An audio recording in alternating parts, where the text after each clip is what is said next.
स्वागत है दोस्तों। आज के इस सेशन में हम डिस्कस करेंगे कि कैसे कोई राजनीतिक दल भारत में राष्ट्रीय राजनीतिक दल बनता है। आपको पता होना चाहिए कि राष्ट्रीय पार्टी बनने के लिए कुछ मानक भारतीय निर्वाचन आयोग द्वारा, इलेक्शन कमीशन ऑफ इंडिया द्वारा तय किए गए हैं। और आपको यह भी समझना होगा कि किसी भी राजनीतिक दल यानी पॉलिटिकल पार्टी को मान्यता देता है इलेक्शन कमीशन ऑफ इंडिया। तो आज जो इस सेशन में हम चर्चा कर रहे हैं कि भारत में कितने नेशनल पॉलिटिकल पार्टीज यानी राष्ट्रीय राजनीतिक दल हैं जिन्हें निर्वाचन आयोग ने मान्यता दी है। तो ये और कैसे यह मान्यता मिलती है, किन किन पैरामीटर्स पे, ये जानना बेहद ज़रूरी है। तो शुरू करते हैं। देखिए, सबसे पहले कि वर्तमान में भारत में 8 राष्ट्रीय राजनीतिक दल हैं, यानी 8 नेशनल पॉलिटिकल पार्टीज हैं। अब वो कौन कौन सी हैं आप सब देखिएगा। हमने यहाँ पे कुछ सूची बनाई है, इससे समझिएगा। बीएसपी यानी बहुजन समाजवादी पार्टी, इसकी सुप्रीम है मायावती और इसका जो चुनाव चिन्ह है वो है हाथी। बीजेपी भारतीय जनता पार्टी और इसका जो चुनाव चिन्ह है वो है कमल, जिसकी वर्तमान में सरकार है देश में। CPI communist party of India, ध्यान रखें, भारतीय communist party, communist party of India, लेकिन मार्क्सवादी विचारधारा को मानने वाले, तो ये चौथा राजनीतिक दल है। इंडियन नेशनल कांग्रेस, भारतीय राष्ट्रीय कांग्रेस, जिसकी स्थापना 1885 में हो चुकी थी, सबसे पुरानी पार्टी है। उसके बाद है एनसीपी, नेशनलिस्ट कांग्रेस पार्टी, राष्ट्रवादी कांग्रेस पार्टी, इसका चुनाव चिन्ह है घड़ी। इसका मुख्य जो केंद्र है वो महाराष्ट्र में है, शरद पवार इसके सुप्रीमो है। 7वां जो राजनीतिक दल है ऑल इंडिया तृणमूल कांग्रेस, यानी तृणमूल कांग्रेस, जिसका मुख्य जो केंद्र है वो बंगाल में है। बंगाल में वर्तमान में इसकी सरकार भी है। और जो 8वां राजनीतिक दल है जिसे निर्वाचन आयोग ने राष्ट्रीय पार्टी के रूप में मान्यता दी है वो है नेशनल पीपल पार्टी, जिसका चुनाव चिन्ह है किताब।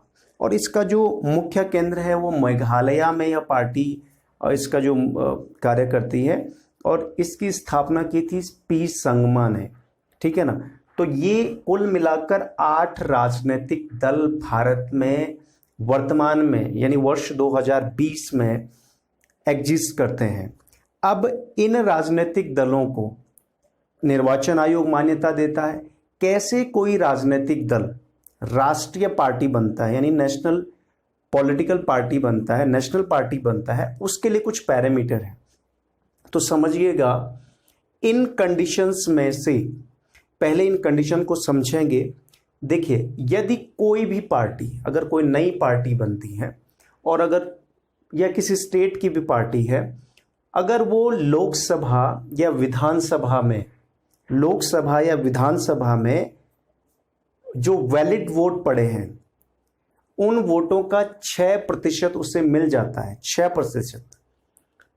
और ये कैसे? 4 या अधिक राज्यों में, या तो लोकसभा में का चुनाव हो उसमें 6% वोट मिल जाए, 4 या अधिक राज्यों में, मिनिमम 4 स्टेट में मिलना चाहिए। इसी प्रकार विधानसभा, अगर वो 4 राज्यों में विधानसभा की 6% वोट प्राप्त कर लेती है, वैलिड वोट प्राप्त कर लेती है, और इसी के साथ साथ लोकसभा की 4 सीट्स अगर उनके पास है, उस पार्टी के पास है, तो जाके वो एक नेशनल पार्टी का उसे दर्जा मिल सकता है। निर्वाचन आयोग इसे नेशनल पार्टी का दर्जा दे सकता है। सेकंड कंडीशन ध्यान रखिएगा, यदि लोकसभा में 2% सीट्स, यानी कुल लोकसभा की जो है उसकी 2% सीट्स अगर किसी राजनीतिक दल को मिल जाती है, और ये 3 अलग अलग राज्यों में मिलनी चाहिए। अगर 3 अलग अलग राज्यों में 2% सीट्स मिल जाती हैं किसी पॉलिटिकल पार्टीज को, तो उसे राष्ट्रीय राजनीतिक दल यानी नेशनल पार्टी के रूप में मान्यता इलेक्शन कमीशन ऑफ इंडिया दे सकता है। तीसरी जो कंडीशन है, यदि कम से कम मिनिमम 4 स्टेट्स में वो पॉलिटिकल पार्टी स्टेट पार्टी के रूप में मान्यता प्राप्त हो। ध्यान रखिएगा, अगर कम से कम 4 राज्यों में किसी राजनीतिक दल को राज्य स्तरीय दल की मान्यता प्राप्त है तो उस केस में भी उसे राष्ट्रीय पार्टी के रूप में मान्यता मिल सकती है। अब ये तीनों कंडीशंस में से कोई भी अगर एक कंडीशन सेटिस्फाई कोई पार्टी करती है तो निर्वाचन आयोग, इलेक्शन कमीशन ऑफ इंडिया उसे नेशनल पार्टी के रूप में मान्यता दे सकती है। तो ये समझने की जरूरत है। वर्तमान में भारत में 8 पॉलिटिकल पार्टीज हैं और इनकी मान्यता, अगर कोई नई पार्टी को नेशनल पार्टीज हैं, नेशनल 8 राष्ट्रीय दल, राजनीतिक दल हैं भारत में, अगर किसी नए दल को अगर मान्यता मिलती है तो वो इनमें से एक कंडीशन को सेटिस्फाई जरूर करेगा।